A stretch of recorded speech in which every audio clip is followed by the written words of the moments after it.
ہے کہ ہمارے دلوں کے اندر بہت سی بیماریاں ہوتی ہیں، تو میں اس کے بارے میں کچھ کتاب وغیرہ پڑھا تھا، تو دنیا کی محبت اور موت سے نفرت اور پتہ نہیں قسم قسم کی بیماریاں، اور یعنی جو دینی لوگوں ان میں بھی پائی جاتی ہیں، بہت یعنی بغض، ان کے پیچھے تو نفرت. شیطان بہت پڑتا ہے. تو کوئی ایسا طریقہ بھائی نہیں. چور وہیں جاتا جہاں کوئی سامان، دوسروں کو تو سمجھتا پہلے میرے قابو میں، دینداروں کے پیچھے پڑ جاتا کہ یہ یار نکلے جاتے ہیں ہاتھ سے جنت کو جا رہے ہیں، ان کو قابو کرو. تو اب مولانا روم رحمۃ اللہ نے بڑی پیاری بات کی کہ آپ کسی امیر کو ملنے جاتے ہیں، اس کا کتا ہے، اگر آپ کتے سے خود نپٹنا چاہیں وہ پھاڑ دے گا آپ.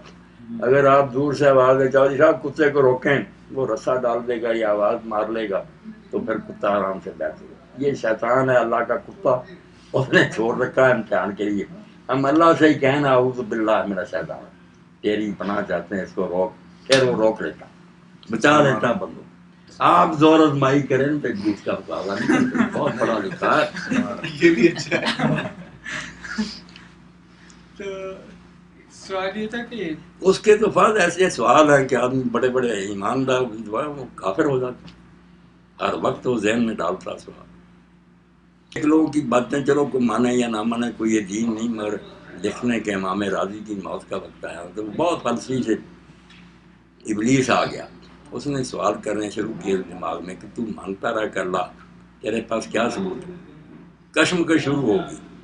امام ایک دلیل نے اپنے خیال میں وہ توڑ دے، اس کا جواب ہی کہہ دے دے ساتھ ہی کہ اس کا تو یہ حال ہے.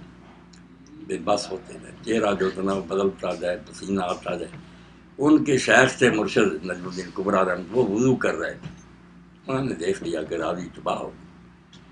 ابلیس آ گیا اور وہ سوال کرتا جاتا یہ جواب. انہوں نے پھر وضو کے پانی کے چھینٹے مارے اور کہا راضی تو کیا میں بغیر دلیل کے مانتا، دلیلوں سے تو اس کا مقابلہ نہیں کرا. یہ تھوڑا پڑھا لکھا، ساری دنیا کے دانشور تو اسی کے شاگرد. اللہ کی پناہ ڈھونڈی، اللہ حفاظت فرمائے.